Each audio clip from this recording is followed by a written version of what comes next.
All right, welcome to the Backyard Farming Small Ruminant series. My name is Megan Purdue. I'm the Agent Associate for Agriculture in Worcester County, Maryland on the Lower Eastern Shore. This week, we're going to talk about bottle feeding lambs and kids.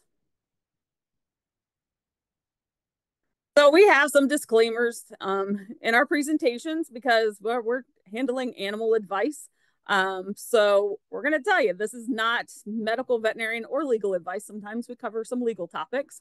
You need to have a vet that you are in good standing with in the event of an emergency. When you have an emergency, that is not the time to find a vet because most of them are not going to want to see you. They're going to refer you to a large animal hospital, which may be a couple of hours away or more for you and may cost you more money.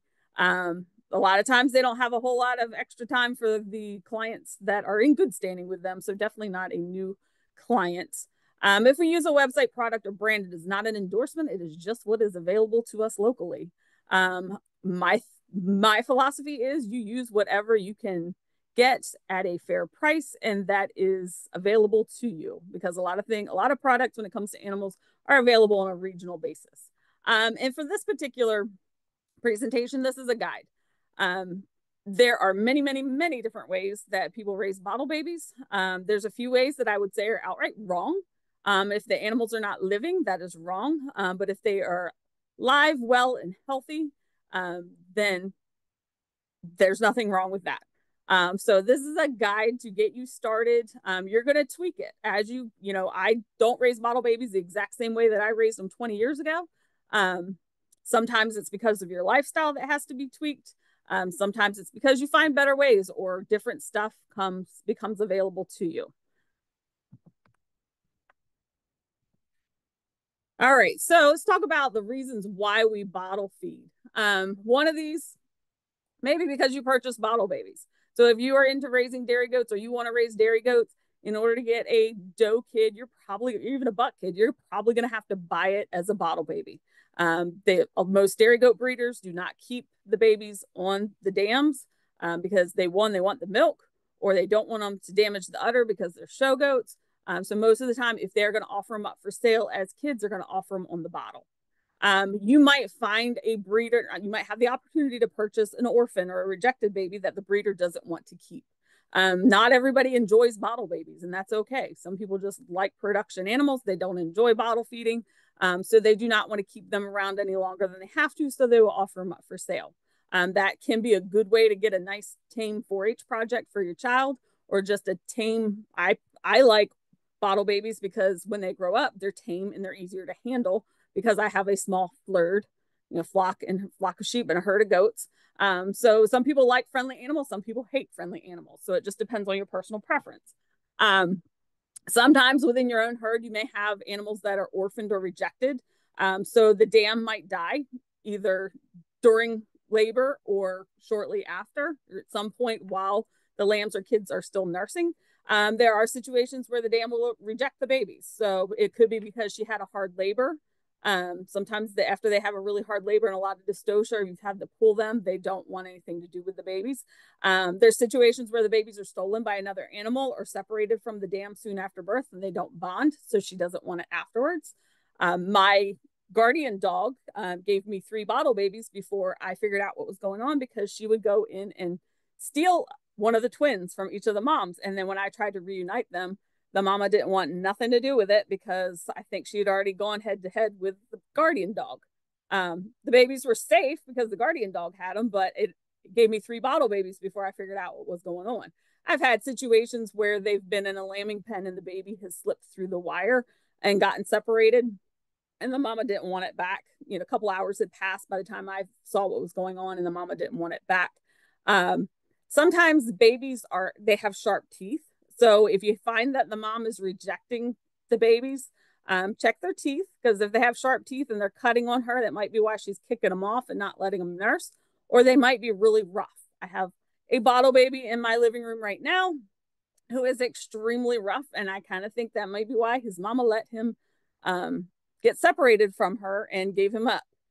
Or they could just be a bad mama. Sometimes the first time or the young yearling mothers don't do such a great job.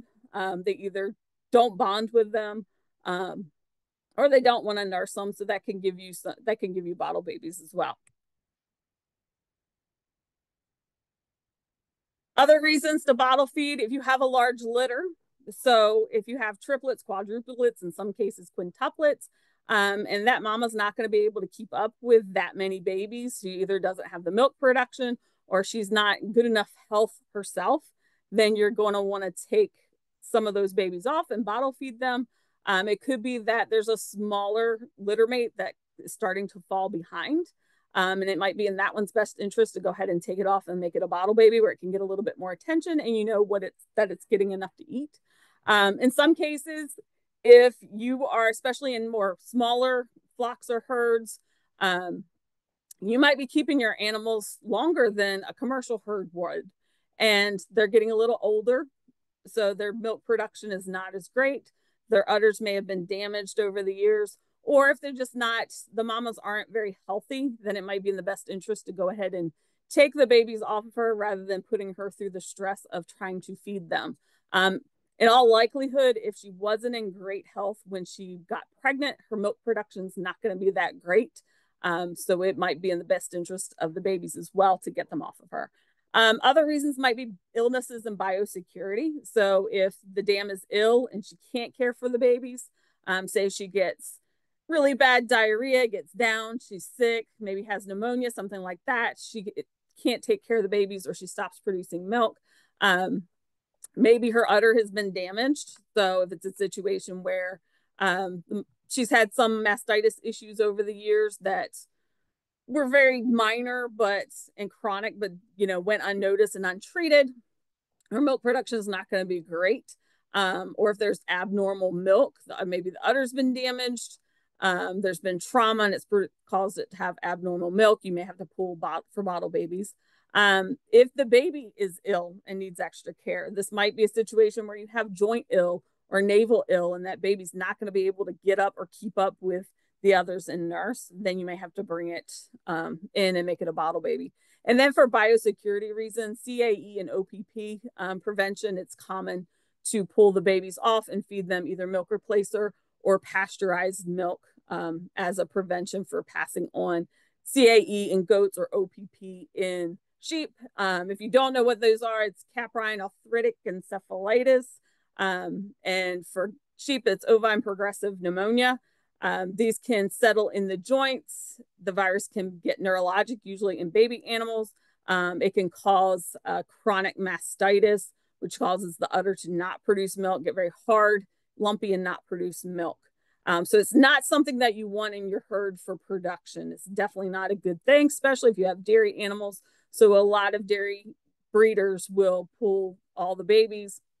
Usually they're testing their herds yearly as well, but they'll pull all the babies and the babies are only fed pasteurized milk. So some other reasons to bottle feed: one, it might be convenient. Sometimes it is easier to give a baby a bottle than to get it to nurse from its mother. We all lead busy lifestyles. Nowadays, a lot of us are working full-time plus, and then we're trying to raise our animals. And sometimes we do not have the time or the patience to sit there and try to get everybody to cooperate.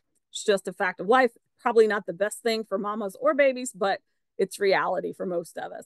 Another reason would be to prevent damage to the udder. So if you have dairy goats that are show goats, you don't want the babies nursing unevenly or pulling on the teats or cutting the teats. So a lot of show breeders will pull them for bottle babies. Sometimes some people want to make friendly babies. Those babies will usually sell better as pets or 4-H projects if they're nice and friendly. Again, most of the time it's going to be healthier to raise the kids and lambs on their dams than to bottle feed. So there's something that I call day 4, and there's zero science behind this. But this is something that I have told people over and over again, and it works. It's the magic of day 4. And day 4 could be day 5, could be day 6, could be day 3 for you. But average, I say, is day 4. This is where it's that magic day when you are trying to get a baby and a mama to cooperate, the baby to nurse, and the mama to accept the baby. And I put this in there because I just want you to be aware of it. So some of the candidates for day 4 are dumb dams. So dumb mamas. Usually that's going to be your first timers first fresheners. It could be breeds or genetics. I tell people I have Nubians, and I tell people they are bred to be pretty. They're bred to produce a lot of milk. They are not bred to be good mamas. The babies are not smart babies a lot of times. It's nice when when the mama takes right to the babies and the babies take right to the mamas, but that doesn't always happen. Could be dumb babies where the babies just can't seem to find the udder and can't catch on to the fact that they're supposed to be standing and nursing. Other candidates for this would be dams with mastitis or engorged udders, where their udder is just very sensitive and they don't like the babies nursing off of them. For day 4, my rule is if the mama is taking care of the babies, but they are not nursing, so she's still cleaning them, she's still cuddling with them, she's keeping them warm, you can bottle feed the babies and leave them with her. Now, if she's rejecting them, she's headbutting them, she's biting at them, you want to get them out. But if she is acting like a mama should, they're just not nursing, you can bottle feed them, leave them with her, make sure that they get colostrum those first couple of bottles, usually within a few days, usually around day 4. Both parties will figure it out. Mama will figure it out and the babies will figure it out. This has worked well for me in my own flock and herd. It has worked well with my sister-in-law who's had a case of mastitis. The vet wanted the babies to nurse the mother. The mama didn't want the babies to nurse because her udder hurt. So I told her, I said, just leave them. She was a great mama, other than the fact she didn't want to nurse the babies. I said, leave them with there and see what happens. So right on day 4, she went out there. The babies didn't want a bottle because they had figured out how to nurse. So what usually happens is if you are limit feeding those babies, within a couple of days, their appetite starts to increase. They start looking for something to nurse. They're going to nose around. It is in their nature to nose where the udder should be. Then they will eventually find the udder. They get strong enough and quick enough that they are able to nurse from mom. Then they're not going to want to stop nursing from mom because they know where that milk supply is. And then if mom starts to feel a little bit of relief from that big udder, sometimes she likes it, and everything is great after that. When you're doing this, it's always going to be better to use the dam's milk to feed the babies so that everything smells like her. And also, you don't want that udder to stay engorged. No matter what the issue is, you don't want that to stay engorged. You don't want to damage the udder any further. But I call it the magic of day 4. Usually around day 4 is when they all figure it out. And then your babies are still going to be imprinted on a bottle where they're usually going to be a little bit more tamer and not as weary of people. But you don't actually have to continue bottle feeding them after that. Once mama takes them, they're getting enough to eat, then she can take over and you don't have to worry about it anymore. Another rule that I have for bottle babies is fed is better than dead.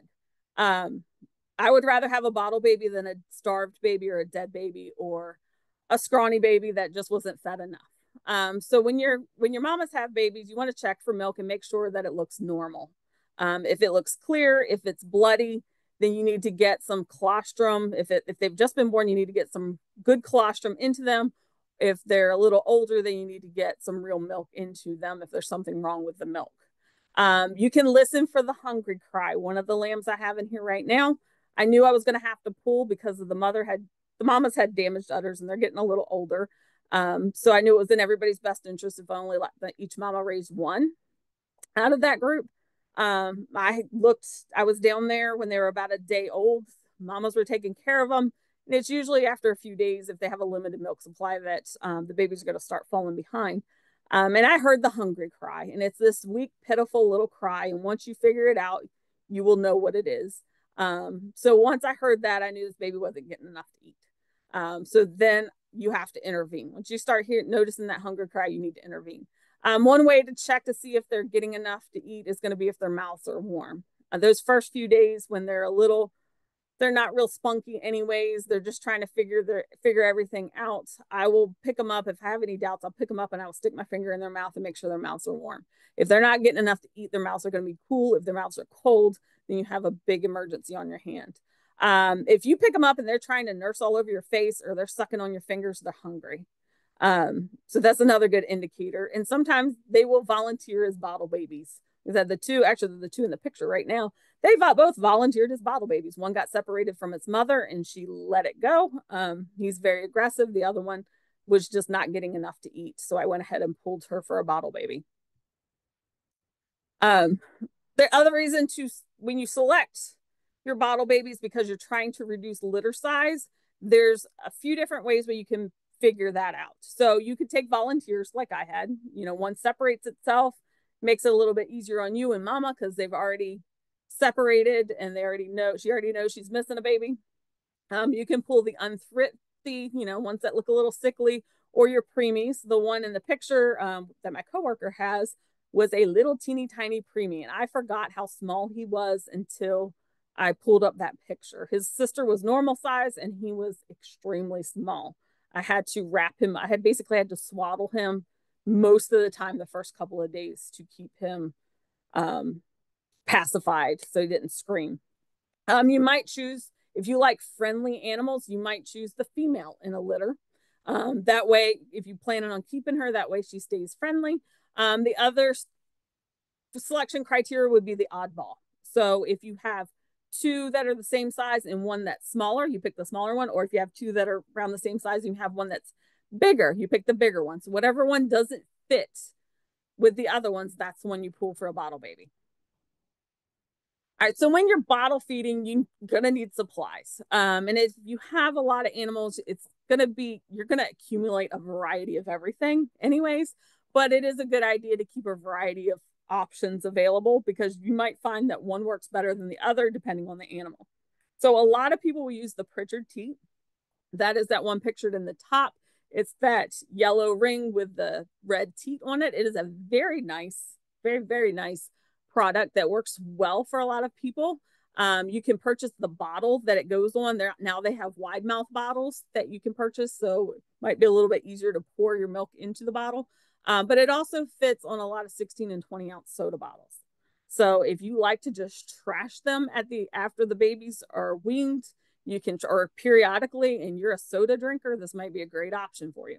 I caution you with those because they might not be strong enough and durable enough for older or more aggressive babies. I have heard of situations where the babies pull the teat part, the red rubber part off, and people have to grab it out of their mouths before they swallow it.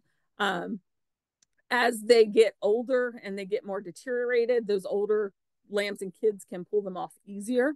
So there is a choking hazard with them if you are not careful. There are also cheaper versions of this product. So if you go to some smaller livestock supply places, Premier One sells a lot of them. You have the real Pritchard teat, but if you go to some bigger chain stores, you might get a knockoff version. And when you actually feel them, you can feel that the one is a lot cheaper, meaning more poorly made than the other one. So they probably would both work, especially on newborns, but as they get older, just be very, very careful that you make sure that it's in good condition and it doesn't fall apart while you are feeding the animals. There's also soda bottle nipples, that black pop-on nipple. Those will fit on most soda bottles, either glass or plastic. They can be very difficult to get them on the bottle because they don't screw on like the Pritchard teat does. You kind of pull them over the top, but they are made out of a tougher material and have a heavier flow that may work better for older, more aggressive babies. And then there's always human baby bottles that usually works for newborns. It usually doesn't have a high enough flow as the babies get older because you'll be there for 2 hours trying to feed it a 12-ounce bottle. I mean, you can adjust, you can cut more into it, but I find that these are easier for especially like a preemie or a baby that's just having a hard time wrapping their tongue around the nipple. Sometimes those human baby bottle nipples work better. Then you should also have a tube feeder for any lambs and kids that can't nurse. You want to be able to tube feed them. There's also bottle racks that are available. You can either buy them or you can purchase them. It makes it easier when you're feeding multiple babies at once. If you just have one or two, you probably won't need a bottle rack. But if you're raising dairy goats and you plan to bottle feed either all your females or all your kids, period, you're probably going to want to invest in bottle racks because sometimes I can hold two and then I can put one between my legs, but it gets a little it gets a little sketchy. So eventually I end up putting the bottle racks out. The metal racks can be purchased. Some of them, like the one that I have, only fits on a certain style of panel. So Premier One sells that one. Each individual bottle holder, but it will only fit on the goat wire, the 4x4 goat heavy duty goat livestock panel. I'll have a picture of that in the next one. Then like Mid-State Wool Growers has a rack that holds 4 bottles, but only certain bottle styles may fit in that rack.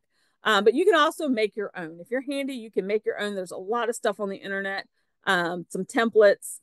Go on Pinterest and you can see all the different options. You can make them to fit any style of bottle. You can make them as big as you want. You can feed 20 at once. You can feed 2 at once. You can make them so they attach to a fence, or you can make them freestanding. So the picture with the Nubian kids, that is this one from Premier. Those are individual, but they only fit on that style of panel. Then the one at the bottom is the Mid-States, and then the wooden racks are just a sampling of what I found just by typing it into Pinterest. If you're, like I said, if you're handy, you can make anything that you need. A lot of people will use the homemade ones for the soda bottles. Some additional supplies that you need, you should always, if you're raising livestock, you should have a rectal thermometer. And sometimes it might be the human thermometer that gets taken from the medicine cabinet and put into the livestock supplies. Just don't put it back in the medicine cabinet after you've used it on the animals. It just depends on what's more important to you. But you should always have a rectal thermometer. I like the 10-second or 5-second one, especially when you're dealing with, because animals do not enjoy getting their temperature taken. So the less amount of time that I have to be waiting for a reading, the better. You should have mixing supplies for your milk. You want cleaning supplies. It's always good to have probiotics on hand, especially with these younger ones. Baking soda is another good thing to keep on hand for any age animal. Kaolin pectin or antacids in case you do run into a situation where you have a major illness or disease. Dextrose or Caro syrup, some sort of quick energy. That is in case you have one with low blood glucose and you need to get it perked up really quick. That comes in handy. So colostrum, we talked a little bit about this last week. That is that first milk that comes out when a dam first lambs are kids. We call it liquid gold. It is usually going to be thick or yellowish. That's going to depend on the animal. Not all colostrum is created equally. If you want to deep dive into colostrum, get yourself a refractometer and start testing it. You will start to notice the big differences among your flock or herd from female to female. Usually they say the middle-aged sheep and goats have the best colostrum versus the yearling 2-year-old first fresheners versus the older ones. Colostrum is very nutrient dense, but again, it's going to vary from dam to dam. It provides the energy needed for warmth. It also provides passive immunity for the offspring. So there's immunoglobulins that are absorbed through the small intestine within the first 24 hours after birth. After 24 hours, that ability to absorb diminishes very rapidly. So the different types of colostrum, fresh colostrum from the dam, that's going to be the best that you can get, usually, unless that dam has not been healthy or has been sick. You want to tube feed that or bottle feed it if necessary. You can also use fresh colostrum from another doe or ewe on the farm. A lot of people, when they have, especially if you have dairy animals, or if you have an animal that say only has 1 lamb or kid, but she's got plenty of colostrum, you can milk off the excess colostrum and freeze it. As long as that animal is healthy, you freeze it for use when you have a baby that needs it and fresh colostrum is not available. I think I may still have some from 2020. Fortunately, I didn't need it. So it's always good when I have a couple of years worth. That means that we've been doing good and I haven't needed it. You can also use colostrum from a neighboring farm, but there are biosecurity concerns with that. So make sure the farm is CAE-OPP free and Yonis free. And then you could also use colostrum replacer. It is fairly easy to get now, but you want to make sure that you're using colostrum replacer and not the colostrum supplement. I think the colostrum supplement was more readily available a few years ago, but in the last few years, it seems like the colostrum replacer has become more available, with a couple of different brands actually having it available. So you want to look to make sure it contains IgGs. That's going to be a good indicator that it's colostrum replacer and not supplement. And it's going to be very rich in nutrients. It's also probably going to be very thick when you mix it up. When you feed colostrum, you want to make sure that a good guide is going to be that the animal's going to get 10% of its body weight.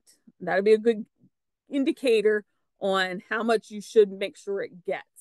You want to feed at least the first half as soon as possible after the lamb or kid's born, and the rest within 24 hours, usually going to be 2 to 3 ounces at a time, depending on the animal. Now, I have had kids guzzle down 9 ounces their first feeding. So it just depends on the size.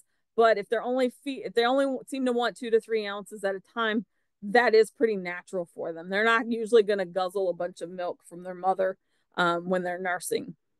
It should be heated to body temperature. You can warm it up in a hot water bath. I find a half-gallon pitcher works really well with, I have decent hot water, so I just get the water hot straight from the tap. Then I put the lamb or kid bottle in that. Usually about 10 minutes it's warmed up. You don't want to microwave it. Microwaving heats it unevenly. It can destroy all the goodness in it. So you want to make sure that you're heating it up properly. If the lamb or kid is not able to nurse, then you should tube feed it. When it comes to milk, again, fresh milk from the dam is going to be, from its dam is going to be best. And I will show you a chart in a little bit that shows you how milk changes, but the nutrient content changes throughout lactation. It starts off very nutrient dense, and then it gets gradually more basically watered down as those lambs kids are getting older and they're drinking a lot more. Another option is going to be frozen milk. So, if you have dairy animals and you milk them after the lambs and kids have been weaned, you can freeze the milk. Or if you have excess from a female who's overproducing, or if she's lost her lambs or kids, you can freeze that milk. I like to put the dates on there, and sometimes I will put their IgG on there, so I know if it's something that is from a newly freshened animal, then that's what I'm going to feed my younger babies, because it's going to be more nutrient dense. The benefit to frozen milk is there's no risk of mixing errors, but it does take up a lot of space. You're going to have a big freezer, and it does require thawing, which can be very messy. It can be kind of a pain. You might lose access to your kitchen sink while you're thawing the milk. Another option is milk replacers. I know sometimes they get a bad rap, but they have come a long way over the years. You want to make sure that you're using a species-specific formula and that you're using high-quality formulas. Whole cow's milk may be an option for you depending on where you live, but just keep in mind, if you're using whole cow's milk, lambs do have a higher fat requirement than kids or calves have. So here's the chart I was talking about with the lactation cycle.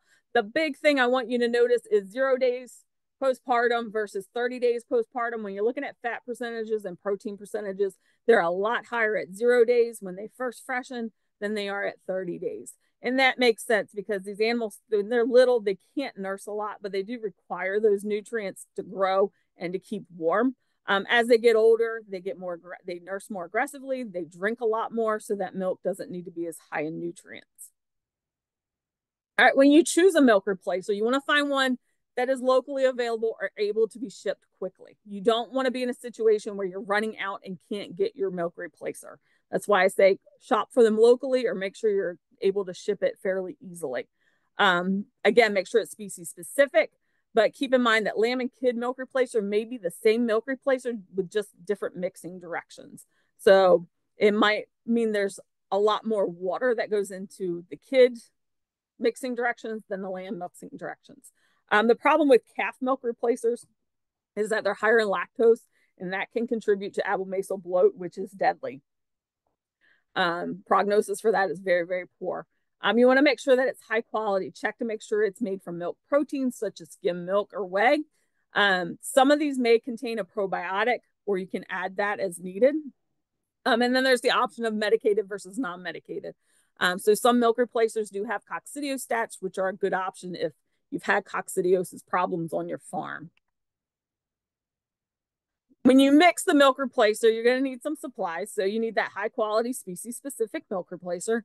You need hot water. If you really read the directions, there a lot of times they're going to tell you what temperature the water should be, and that is so that you get everything dissolved and mixed thoroughly.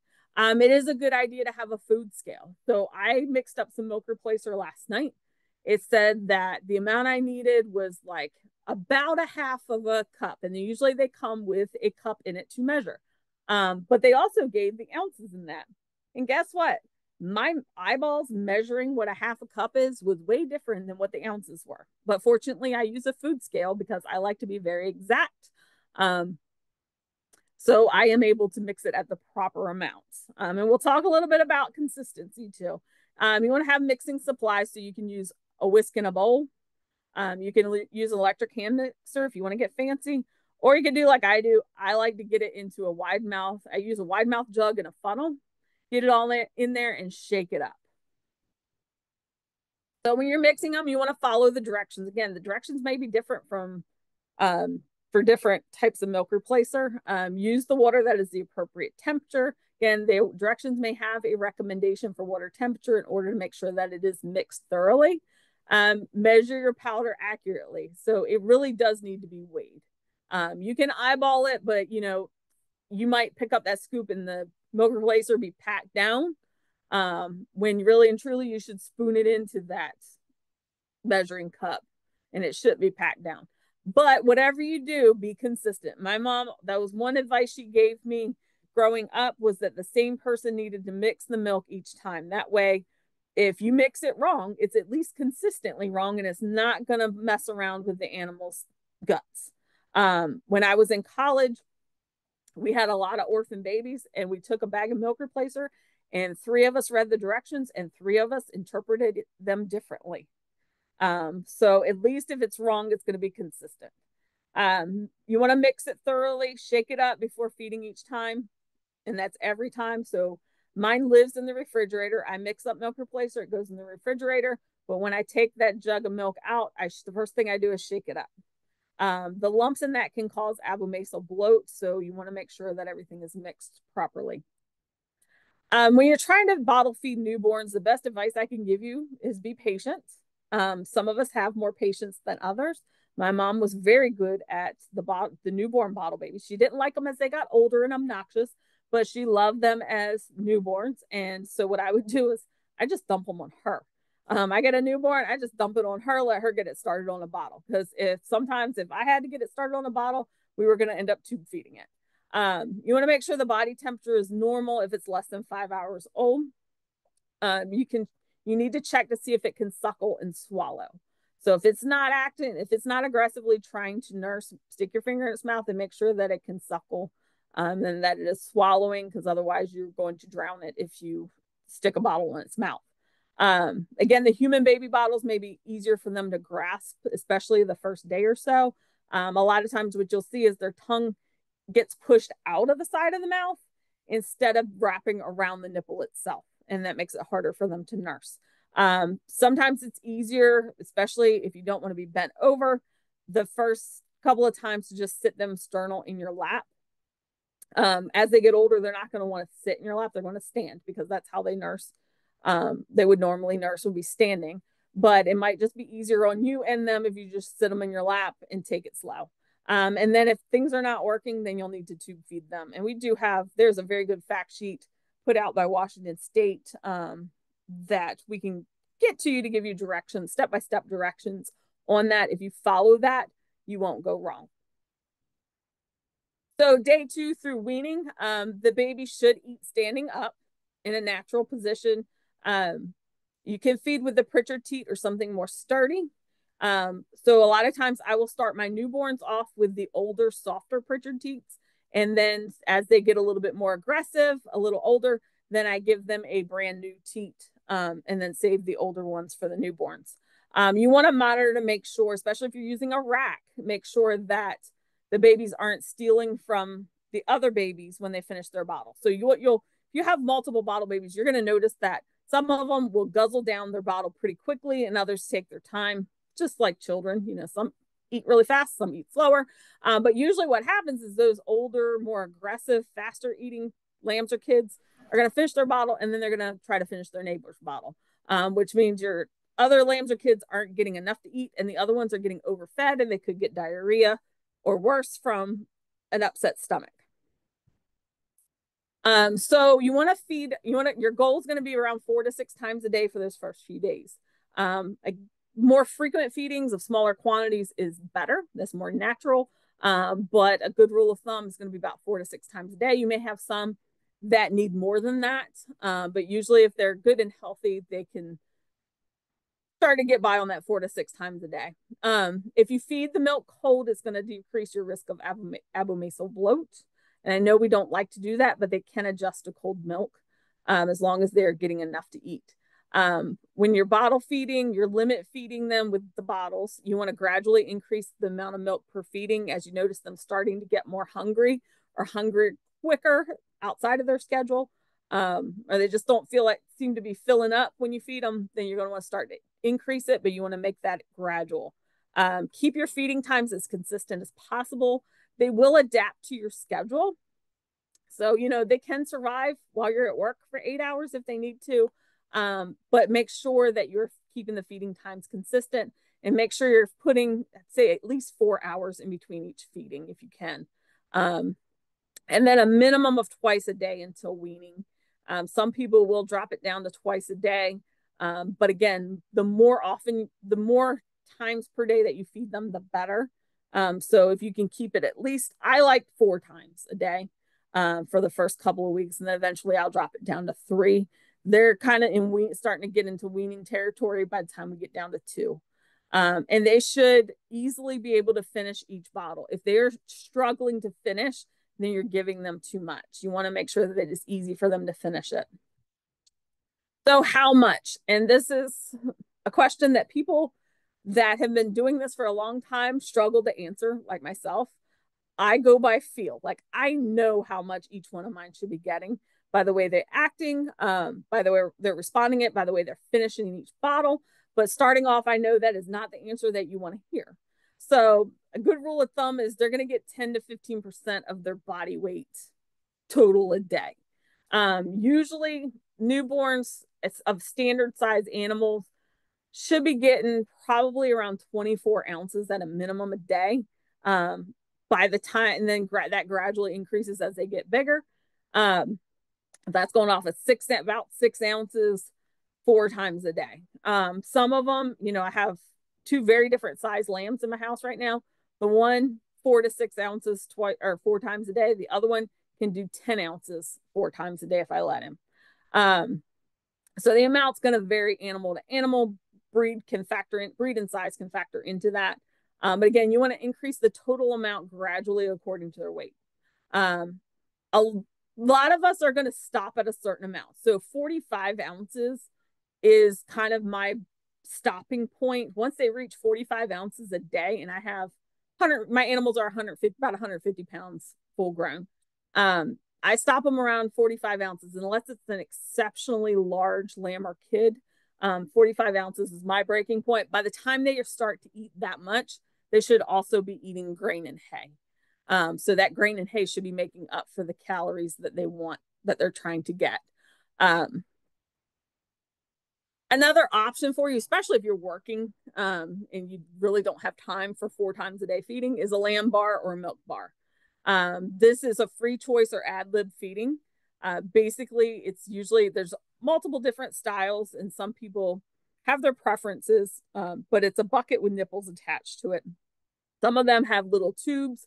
The buckets that have the nipples at the top have little tubes that go down to the bottom of the bucket.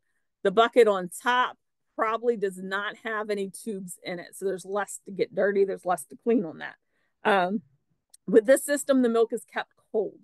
One, you don't want the milk to spoil because you're putting at least a day's worth of milk in there at a time. So you do not want that milk to spoil. And 2, it's going to cause the animals to eat smaller amounts. So they're not going to overeat. If it was warm, they would probably eat until they popped.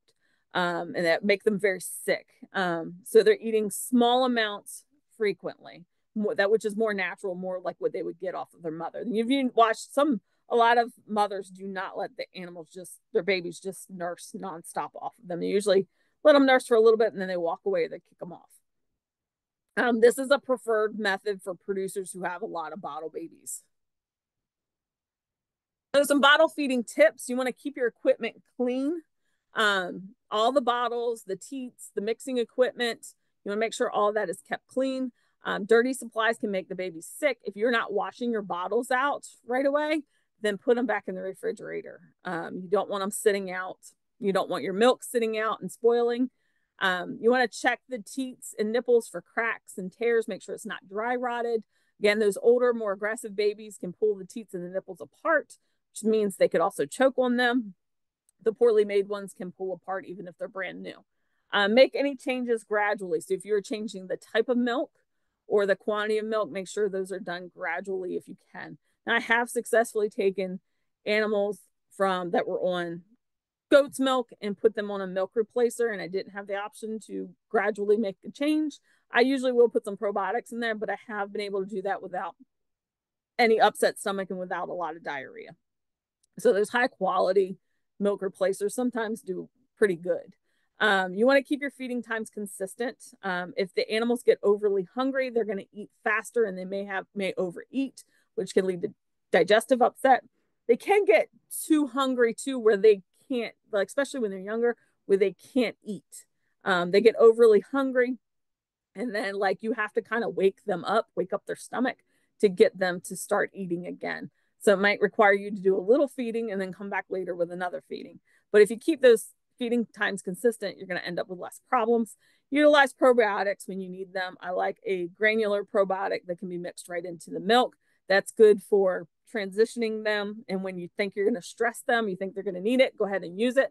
Usually if they're sick and they're off feed, though, it's not going to be much good to you. You're going to need a probiotic paste that you can give them. For bottle baby management, one, you want to keep them warm. You can use warming boxes or heat lamps. Be aware heat lamps are a fire hazard. There are safer options available, but there is still a fire risk, even with those safer options. We talked about this a little bit last week, I think, but the little coats are an option to keep them warm the first few days, but your goal is going to be to get them off if they're eating. If they have proper shelter, they should be able to adjust unless it's exceptionally cold. You want a draft-free building, and you want good bedding to insulate that floor. Don't allow feces to build up under their tail. Sometimes if they're getting really well fed, that can happen. So you want to clear that off so that it doesn't block anything. Keep their pen clean. It's going to help keep them healthy. It's going to help with warmth. Wet bedding will get them chilly faster. Keep fresh water available. The babies are going to start drinking at an early age. They require additional water as they get older, and the milk doesn't count as their water. I know it seems like a drink, but that's not counting as their water. Keep feed and hay available by 2 weeks of age. This is going to help develop their rumen. Any feed you want to be highly digestible, around 18% crude protein. That's going to make the weaning easier on them. And then friends, they are herd animals. So they will pile up. They like to be around other animals that are the same as them. They're going to keep each other warm, but they also learn from them. And it's going to make your weaning a lot easier if there's more than one. It is very difficult to get a single bottle baby to start eating grain. But touch on bottle babies in the house, because we all probably have done it or will do it. For me, it's convenience. It makes feeding newborns a lot more convenient than going out there late at night. I get to watch them and make sure they're doing well. If you have a sick or injured animal that requires more attention, that might be a candidate for putting it in the house. But if they're in the house, they need to be contained or monitored. You don't want to let them have run of the house, especially once they get past a week old. They're going to get into some trouble. Whether you think they will or not, they can chew on electric cords. They're going to jump on and off your furniture and any steps that you have in the house. They can get hurt. They will make a mess. They will pee. They will poop. They do belong outside. They're outside animals. It may be difficult, especially the longer you keep them inside. It may be more difficult to transition them back outside, especially if there's extreme weather. But again, do it as soon as you can. And if they are in the house, make sure they're contained so they can't hurt themselves. They can't hurt anything else. Some things you shouldn't do. Never dilute your milk or milk replacer. You want to mix milk replacer according to the directions. Do not dilute it out any further. Don't dilute your milk. Don't add water to your milk. Never heat your colostrum or milk in the microwave. It's going to destroy your antibodies, and it's going to heat unevenly or too much, and it can burn your bottle babies. And that's not going to get them to take a bottle very easily. Don't give them bottles of warm water. I've seen this has caused some debate on Facebook. I've seen it. But here's what happens with them. You might do it and never have a problem with it.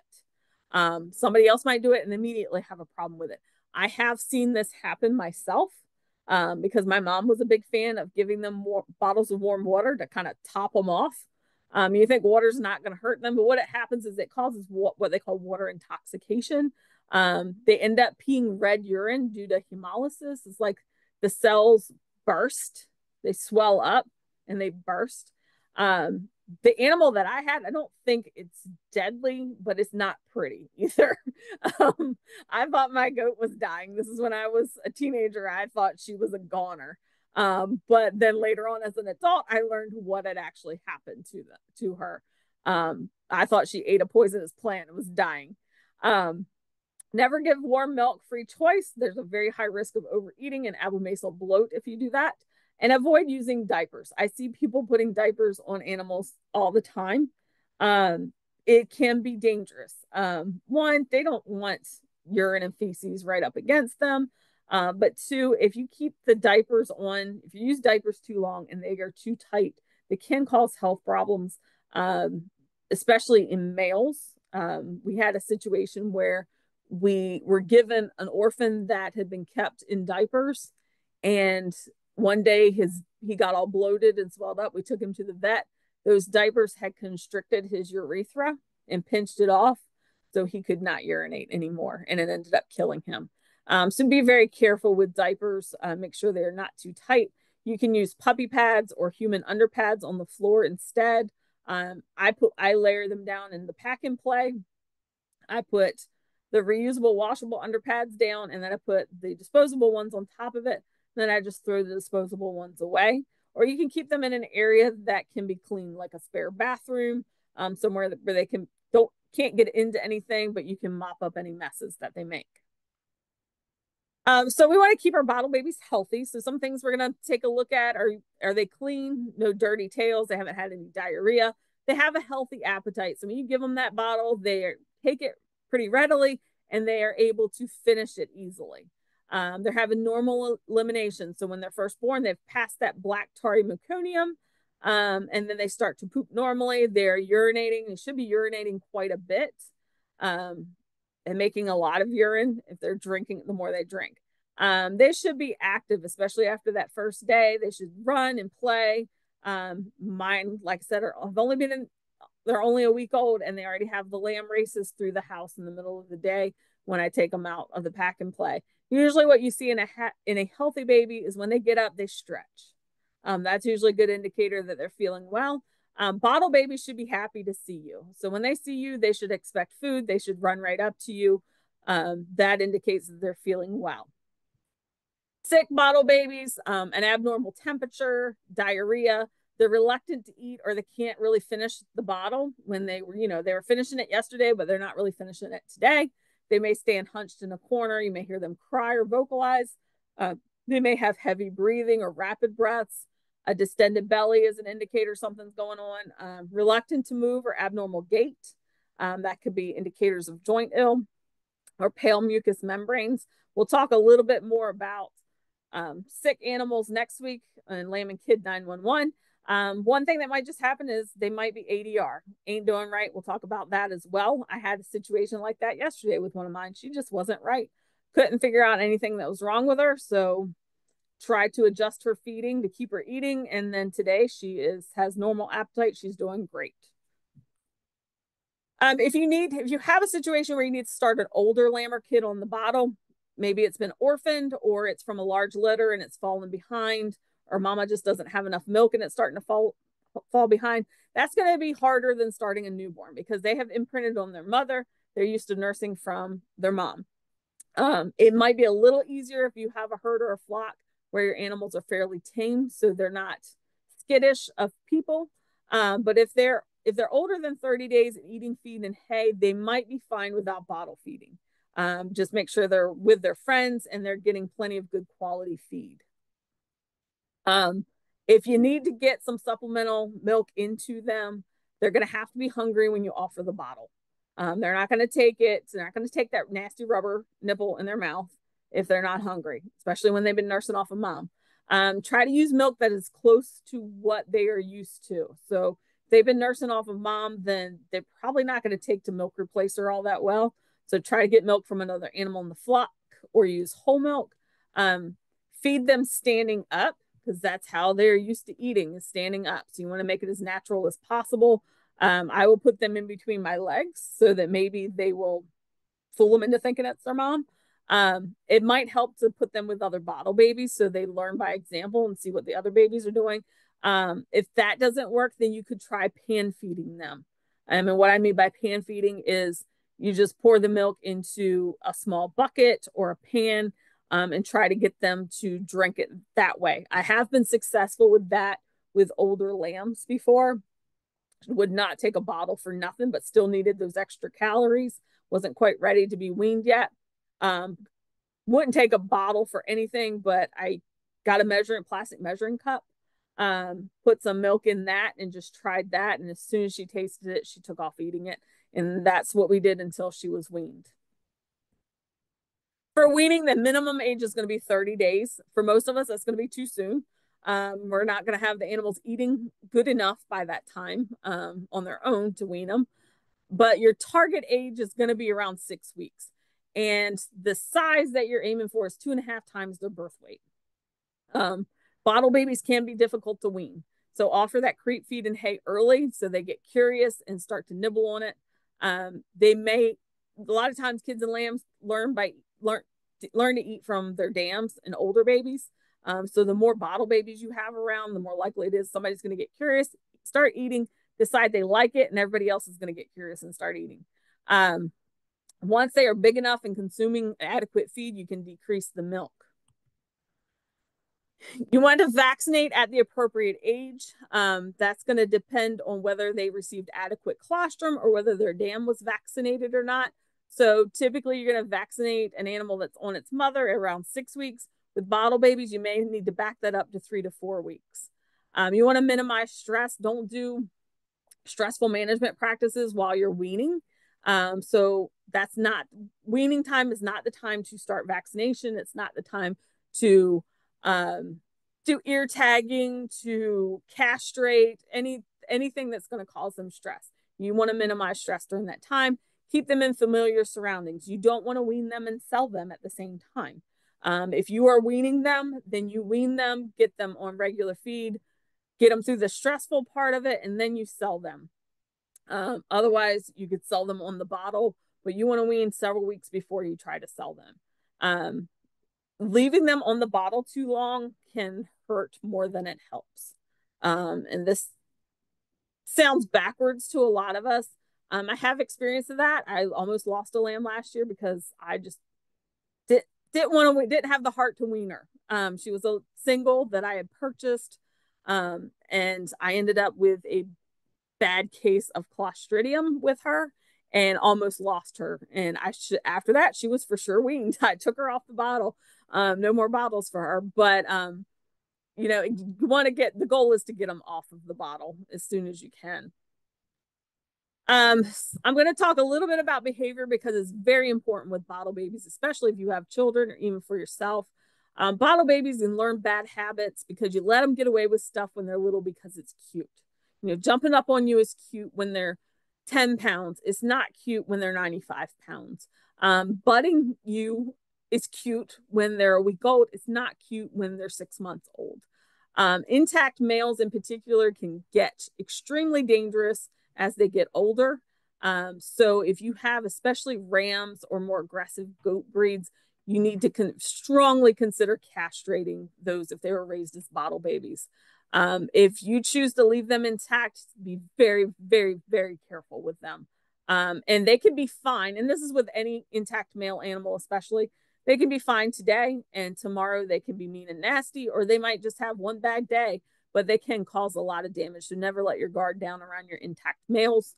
If the breed tends to be aggressive as adults, definitely castrate. I know that my Katahdins the males are aggressive. So this male in here, doesn't matter how pretty he is, he's going to get castrated because either way, I don't plan on keeping him, but I do not want somebody to get hurt because he was raised as a bottle baby and doesn't know boundaries. Another issue that you can run into with bottle babies is cross sucking. That's where babies are nursing anything on another baby. Sometimes it's their ears, sometimes it's their teats, sometimes it's their scrotum if they're males. If you've raised dairy cows, you've probably seen this a lot, but it does happen on the smaller animals. It's just not as easy to see. The problem, and sometimes it's because you have older, bigger animals and younger, smaller animals. The big problem with this is going to be if you have females, it can cause damage to the udders on females. It can also cause mastitis, and that's a little bit of a debate. So I put question marks there. But there is a lot of suspicion that it is responsible for some cases of mastitis, especially when you have a female that has never had babies before. She gets mastitis during her first pregnancy before the babies are even born. Most of the time she was a bottle baby, so she probably another baby was cross sucking on her, and that mastitis just kind of flares up when they first lamb her kid. There are some additional resources. Number one, check the instructions on your milk replacer. Some of them will have a guide for using their product. Check your university and extension websites and blogs. Universities, land grant universities have research-based advice. The breeder where you purchase a bottle baby should be able to give you advice, especially you want to know what their schedule is so you remain consistent and you can transition to whatever your schedule needs to be. If they are experienced, not everybody is experienced, but if they are experienced, they should be able to give you sound advice in general. A good mentor will also be very valuable to you as long as they are experienced. They are available if they're available to help. I mean, some of us that raise animals lead very busy lives and we're not available. But if that person is experienced and they're available and willing to help, that'd be great. Sometimes you just need them to tell you when to call the veterinarian. If you're not experienced, you need them to tell you it's time to call your vet. And if they're not willing to tell you to call your vet, if they don't believe in contacting your vet, they're probably not a good mentor for you because that veterinary relationship is very, very, very important to you when you're raising livestock. And we do have a fact sheet, talks about a lot of the things that I talked about today. What I tell people is, you're not going to do everything exactly as it is in that fact sheet. I was one of the authors on the fact sheet and I don't do everything that's in the fact sheet. There are 5 people involved in writing that fact sheet. We all have a little bit different ways that we do things. But what you can do is it's going to give somebody, especially a new person, a good idea of how to do things, where to start. And if you do things a little bit different, you can you can print that out and write that right on the fact sheet. Here's how I do it. Here's where I change things. So it is a good, handy thing to get started. And then bottle feeding can be like baking. Some people love it. Some people hate it. Some people are really good at it and some people are really terrible at it. And you do a little bit of this, a little bit of that. And hopefully it all works out for you. All right. And if you have any questions, I will take them. Stop my share so I can see.